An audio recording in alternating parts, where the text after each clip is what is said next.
지난주에는 하늘에서 내려온 떡, 이 말씀을 봤어요. 오늘은 바로 그 떡이 바로 예수님 그분 자신의 생명이다. 이런 말씀을 예수님이 하고 있어요. 자, 51절 보세요. 나는 하늘에서 내려온 살아있는 떡이다 그랬어요. 여기서 떡이란 말은 외국 사람들에게는 빵이에요. 빵. 우리나라는 밥을 먹지만 외국에는 주식이 빵입니다. 브레드. 그래서 이 빵을 먹고 그들은 살아가는데 바로 예수님이 자신을 한마디로 그 생명의 빵이다. 이렇게 말씀하고 있는 건데 이걸 우리말로 번역을 떡으로 이렇게 번역을 한 거예요. 자, 그래서 예수님은 자신이 바로 살아있는 떡이다. 이렇게 말씀을 했어요. 살아있다는 말은 그냥 일반 음식이 아니라 우리의 영혼의 생명이 되는 그런 음식이다. 이 말인 거예요. 예수님의 몸 자체가. 그래서 사람이 이 떡을 먹으면 영생하리라 그랬어요. 영생이란 말은 eternal life란 말이죠. 그러니까 영원한 생명. 죽지 아니하고 계속해서 살아 있을 수 있는 그런 떡. 그 떡, 바로 그런 생명을 주는 떡이 바로 예수님 그분 자신의 몸이다. 이렇게 말씀하는 거예요. 그래서 내가 줄 떡은 곧 세상의 무엇을 위한? 생명을 위한 예수님의 살. 한마디로 예수님의 플래시, 육체, 살, 그걸 얘기하는 거예요. 그런데 여기서 이제 우리가 의문점이 들죠. 아니, 사람의 살을 그걸 인육이라고 그러는데 아니 인육을 먹고 사람이 산단 말이야? 그런 얘기일까요? 그게 아니죠. 이건 그렇죠.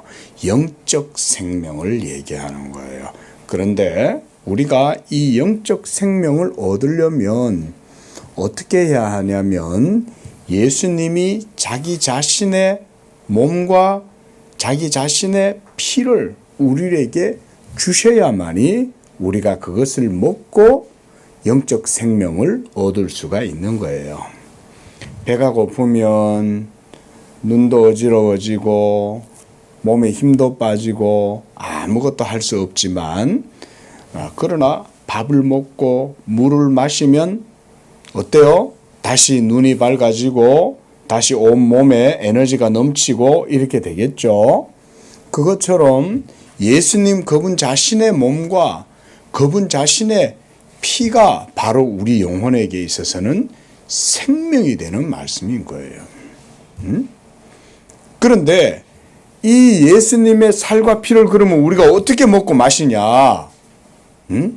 이게 이제 또 다음 질문이 되겠죠. 그렇죠? 하지만 52절에 보면 유대인들, 예수님을 믿지 않았던 당시 유대인들은 어떻게 생각했냐면 예수님이 자신의 살과 피를 먹어야 된다고 하니까 아니 뭐 우리 보고 사람의 인육을 먹으라는 건가? 사람의 피를 마시라는 건가? 참 어떻게 그렇게 얘기를 하냐? 우리가 어떻게 그러면 자기의 살을 먹고 자기의 피를 마신다는 거야? 한마디로 이들은 예수님의 말씀을 영적으로 이해하지 못한 거예요. 영적으로. 예수님의 그 살, 그 자체를 우리가 먹는다라고 하는 말은 영적으로 먹는다는 말인 거예요. 그렇다면 영적으로 먹는다는 말이란 또 뭘까요?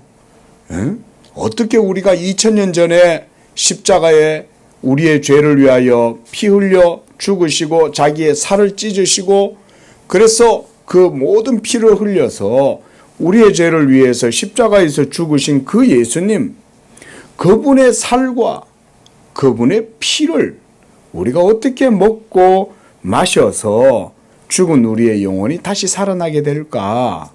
우리가 이런 질문 해볼 수 있겠죠?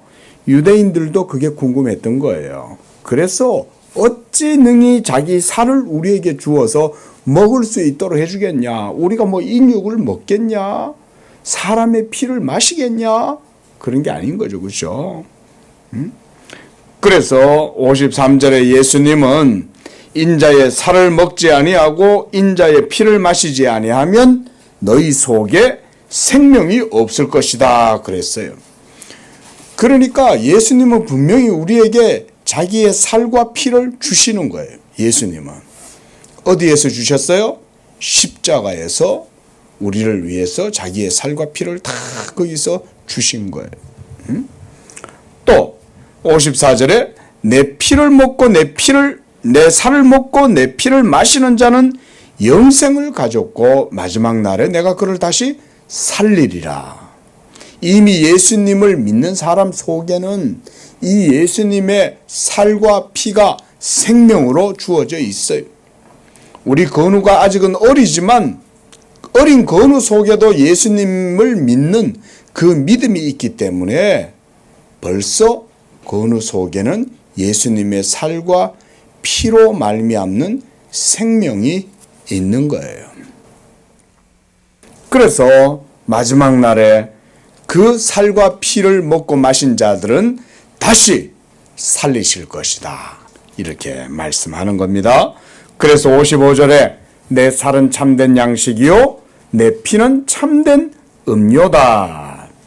비버리지. 참된 마실 음료.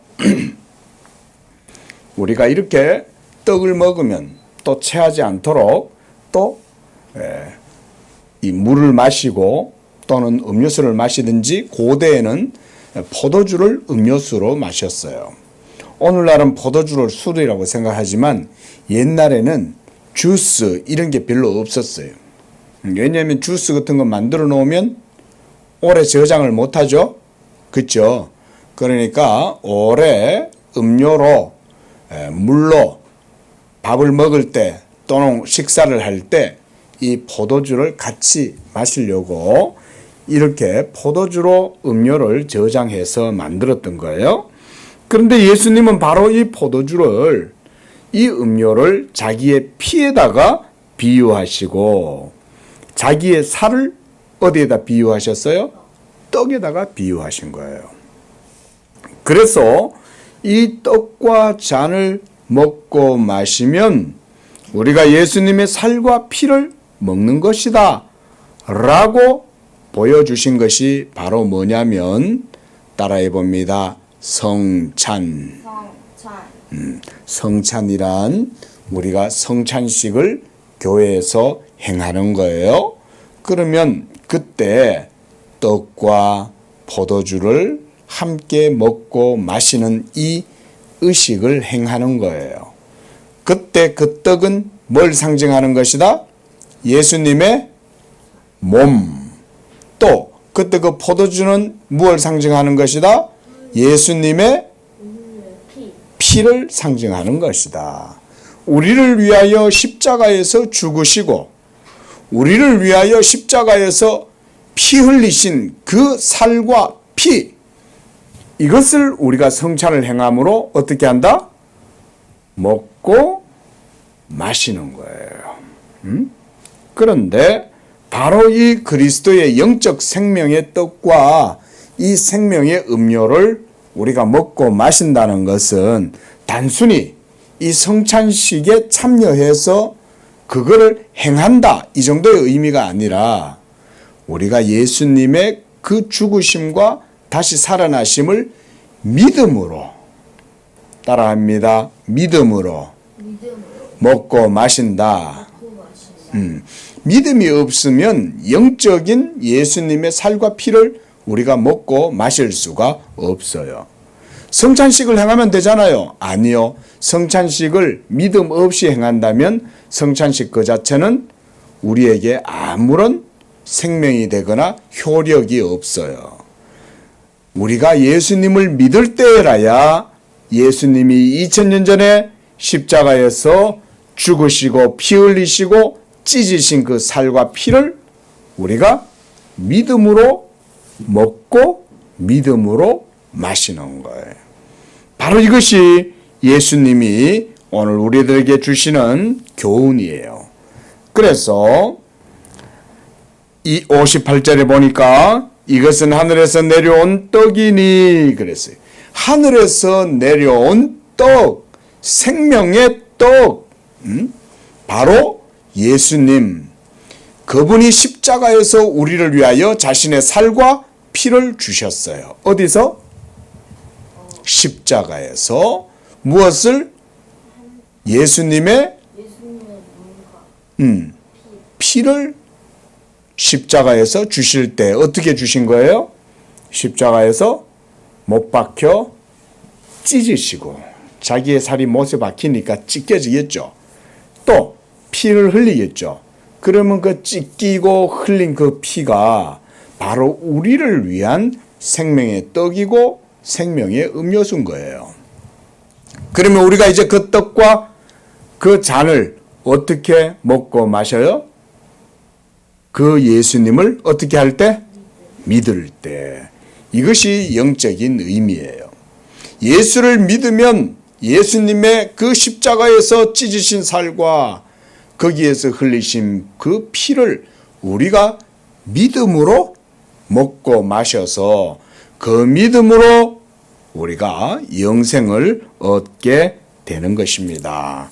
그래서 예수님도 이 떡을 먹는 자는 영원히 살리라. 바로 예수님 자신을 우리에게 무엇으로 주셨다? 생명의 떡으로 주셨다. 기도하겠습니다. 거룩하신 하나님, 우리에게 이 생명의 떡, 하늘에서 내려주시는 참된 떡을 통해서 우리에게 생명 주심을 감사합니다.